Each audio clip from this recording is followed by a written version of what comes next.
regarding the resignation of Mr. Pradhanji, എനിക്ക് അതിനകത്ത് പറയാനുള്ളത് ഒറ്റ കാര്യമുള്ളൂ. 1000 നാവ് കൊണ്ട് നമ്മളതിനെ എങ്ങനെയെല്ലാം വ്യാഖ്യാനിക്കാൻ ശ്രമിച്ചാലും ഒരു അട്ടർ ഫൂളിഷ്നെസ് ഡിസിഷനാണെന്നുള്ളതാണ്.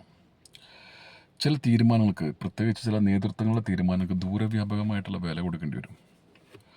ഫോർ എക്സാമ്പിൾ, 1947 രണ്ട് രാജ്യമായിട്ട് പിരിയുക എന്നുള്ള തീരുമാനം, ആ തീരുമാനം നടപ്പിലാക്കാൻ വേണ്ടി കൊടുത്തത് ലക്ഷക്കണക്കിന് ആൾക്കാരുടെ ജീവനാണ്.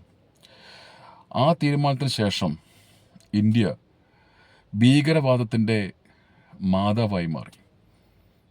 എങ്ങനെയെന്നറിയാമോ? അന്ന് നമ്മൾ ഒരു തീവ്രവാദി രാഷ്ട്രത്തിന് ജന്മം കൊടുത്തു. പാകിസ്ഥാൻ എന്ന് പറയുന്ന ഒരു തീവ്രവാദി രാഷ്ട്രത്തിന് നമ്മൾ ജന്മം കൊടുത്തു. ഒറ്റ ഡിസിഷനാണ് കാരണം. ആ തീരുമാനത്തിൻ്റെ ഫലം ഇന്നും അനുഭവിച്ചുകൊണ്ടിരിക്കുകയാണ്. ഇന്നും. രണ്ടാമത്, മുത്തലാഖ് ചൊല്ലി ഒഴിവാക്കുന്ന മുസ്ലിം സ്ത്രീകൾക്ക് ജീവനാംശം കൊടുക്കേണ്ടതില്ല എന്നതിനെതിരെ ഒരു പ്രായമായ ലേഡി പോയിട്ട് കോടതിയിൽ നിന്നൊരു വിധി സമ്പാദിച്ചു. കോടതി പറഞ്ഞു ഇവർക്ക് ജീവനാംശം കൊടുക്കണം, ഭർത്താവ് കൊടുക്കണം എന്നുള്ള വിധി പ്രഖ്യാപിച്ചു. ആ പ്രഖ്യാപനത്തിനെതിരെ, വിധിക്കെതിരെ രാജീവ് ഗാന്ധി നിയമം പാസാക്കി. അതായത് മുസ്ലിം നിയമപ്രകാരം പുരുഷൻ വിവാഹമോചിതനായി കഴിഞ്ഞാൽ ആ സ്ത്രീക്ക്, ഭാര്യയ്ക്ക് കൊടുക്കേണ്ടതില്ല. ആ ഒറ്റ ഡിസിഷന് കൊടുക്കേണ്ടി വന്ന വിലയാണ് അയോധ്യ എന്ന് പറയുന്നത്. അവിടെ നിന്ന് അങ്ങോട്ട് തുടങ്ങിയ റിപ്പൽക്കേഷനിൽ ആയിരക്കണക്കിന് ആളുകളാണ് ഈ അയോധ്യ കേസിൽ ഹിന്ദുക്കളും മുസ്ലിങ്ങളും കൊല്ലപ്പെട്ടത്. ഇങ്ങനെ ദൂരവ്യാപകമായ പ്രശ്നങ്ങൾ ഉണ്ടാക്കുന്ന ഒരു തീരുമാനമാണ് ഇപ്പോൾ നമ്മൾ എടുത്തിട്ടുള്ള ഈ ഏതാനും ചെറുപ്പക്കാർ ഡൽഹിയിൽ മുമ്പ് തമ്പടിക്കുന്നു. എന്നിട്ട് അവർ പറഞ്ഞു ഞങ്ങൾ മോദിയെ മുട്ടുകുത്തിച്ചു, മോദീൻ്റെ 56 ഇഞ്ച് ഇപ്പോൾ ചുരുങ്ങി, എല്ലാം മുട്ടുമടക്കി, ഞങ്ങൾ കീഴ്പ്പെടുത്തി. SFIക്കാർ പറയണു ഞങ്ങളാണെന്ന്, CPM പറയണു ഞങ്ങളാണെന്ന്, കോൺഗ്രസ് പറയണു ഞങ്ങളാണെന്ന്. ഇവരെല്ലാം അവകാശവാദങ്ങൾ ഉന്നയിക്കുകയാണ്. Well and good, no problem at all. But ultimately നമ്മളുടെ മെസ്സേജ് എന്താണ്? അതായത് ഒരു കൂട്ടം ആളുകൾ സംഘടിതമായിട്ട് ഡൽഹിയിൽ പോയിട്ട് സമരം ചെയ്ത് കഴിഞ്ഞാൽ അവർക്ക് ഏത് സമരവും ചെയ്യിപ്പിക്കാൻ പറ്റും. ഇതാ പുറകെ വരുമുണ്ട് ഗഡ്കരിക്കെതിരെ, എഥനോൾ പെട്രോളിനെതിരെ വ്യാപകമായിട്ടുള്ള പ്രതിഷേധം വന്നിട്ട് ഗഡ്കരി കൊണ്ട് രാജിവെപ്പിക്കാമെന്നാണ്. കരിമ്പ് ജ്യൂസ് വേണ്ട, അവർക്ക് പ്യുവർ പെട്രോൾ മതി എന്നാണ് പറയുന്നത്. DRDO രഹസ്യങ്ങൾ ചോർന്നു, ഇനി അടുത്ത അമിത്ഷാ രാജിവെക്കണം. എളുപ്പമായല്ലോ. നമുക്കിനി കുറച്ച് ആൾക്കാരെ കൊണ്ട് നേരെ ഡൽഹി പോവുക, അവിടെ കിടക്കുക, ഉടനെ പോലീസ് വരും, അപ്പം കുറേ പേര് അടികൊണ്ട് കരയുക, നിലവിളിക്കുക. അവിടെ രാഹുൽ ഗാന്ധി അവിടെ വരും, അദ്ദേഹത്തിന് എടുത്തുകൊണ്ട് പോവുക, അദ്ദേഹം ഉടനെ നിലവിളിക്കുക. അങ്ങനെ പ്രൈം മിനിസ്റ്റർ ഞങ്ങൾ ലോക്ക് ചെയ്തെന്നും പറഞ്ഞുകൊണ്ട് ചാനൽ വന്ന് വെല്ലുവിളി നടത്തുക. ഉടനെ നമ്മൾ അവരുടെ ആവശ്യം അംഗീകരിച്ചു കൊടുക്കുക. സിമ്പിളല്ലേ, വളരെ ബുദ്ധിമുട്ടൊന്നുമില്ലല്ലോ.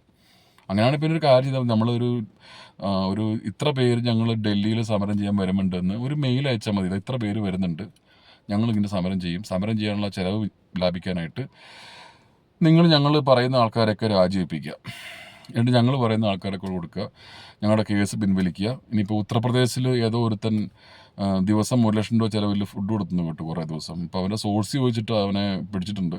ഇനി ഉടനെ അവനെ വിടണം. അവനെ വിട്ടില്ലെങ്കിൽ ഞങ്ങൾ ഉടനെ ഉത്തർപ്രദേശിൽ പോയി സമരം ചെയ്യും. അപ്പം ഇങ്ങനെ കുറച്ച് ചെറുപ്പക്കാരെ കൂട്ടിയിട്ട് നമ്മളൊരു ഫോഴ്സ് ഉണ്ടാക്കി കഴിഞ്ഞാൽ ഇന്ത്യയിൽ എന്ത് നിയമം പാസ്സാക്കി എടുക്കാൻ പറ്റും, അല്ലെങ്കിൽ എന്ത് നിയമത്തിനും നമുക്ക് പൊളിച്ചെഴുതാൻ പറ്റും. ഇവിടെ കോടതി വേണ്ട, നിയമം വേണ്ട, പോലീസ് വേണ്ട, മിലിറ്ററി ഫോഴ്സസ് വേണ്ട, ഒന്നും വേണ്ട. ഞാൻ പറയുമ്പോഴത്തേക്കും പാകിസ്ഥാൻകാർ ഇവിടുത്തെ ഉള്ള കുറച്ച് ഇന്ത്യൻ യുവാക്കളെ റെഡിയാക്കിയിട്ട് നേരെ ഡൽഹി സംബന്ധിച്ചിട്ട് അവർ പറയുക കാശ്മീർ ഇട്ട് തരിക. ചെറുപ്പക്കാർ പറഞ്ഞാൽ നമുക്ക് ചെയ്യാണ്ടിരിക്കാൻ പറ്റുമല്ലോ. പാകിസ്ഥാൻ വിട്ടുകൊടുത്തേക്ക്. മോദിജി രാത്രി മുമ്പോട്ട് ലൈവ് ഇടുക, നിങ്ങൾ ഇത്രയും പേര് സംഘടിച്ചതൊക്കെ എനിക്ക് മനസ്സിലായി, കാശ്മീർ ഇന്ത്യയുടെ ഭാഗമാണെന്ന് കരുതി വളരെ തെറ്റായിപ്പോയി, എടുത്തോളൂ, കാശ്മീർ എടുത്തു. ഇനി എന്തൊക്കെ വേണ്ട? പഞ്ചാബ് വേണം, പഞ്ചാബ് കാൽസാനേക്കും കൊടുത്തേക്ക്. ഇനി അപ്പുറത്ത് ആസാമിൽ കുറേ പേര് ബംഗ്ലാദേശിലുണ്ട്, അതും കൊടുത്തേക്ക്. CAA ക്യാൻസൽ ചെയ്തേക്ക്, മുത്തലാഖ് റിന്യൂ ചെയ്തേക്ക്. ഇപ്പോൾ അടുത്ത് പാസ്സാക്കിയിട്ട എല്ലാ നിയമങ്ങളും നമുക്ക് ഈ ചെറുപ്പക്കാരെ കൊണ്ട് മാറ്റിക്കാം. This was the message the government has given. ഒരു സ്ട്രാറ്റജിക്കൽ ഡിസിഷൻ എടുക്കുന്ന സമയത്ത് ഇതാണോ തീരുമാനം? ഇത് ആർക്കും എടുക്കാൻ പറ്റുമ്പോൾ തീരുമാനമല്ലേ? അതേസമയം എനിക്ക് പെട്ടെന്ന് ഓർമ്മ വന്നത്, നമ്മൾ പഞ്ചാബി ഹൗസിലേക്ക് പോകുന്നു, എന്നിട്ട് ബോട്ട് തിരിച്ചു വരുമെന്ന് ചോദിക്കുന്നു. പഞ്ചാബി ഹൗസിൽ നിന്ന് ബോട്ട് കിട്ടില്ല, പക്ഷേ നമ്മുടെ സെൻട്രൽ ഗവൺമെൻറ്റിൽ നിന്ന് ബോട്ട് കിട്ടും. നമ്മൾ നേരെ ഇപ്പോൾ ചോദിച്ചാൽ മതി, എന്താ നേരത്തെ ചോദിക്കാണ്ടിരുന്നത് എന്ന് ചോദിച്ചുകൊണ്ട് അവർ ആ ബോട്ട് വിട്ട് തരും. So this is the message you have given.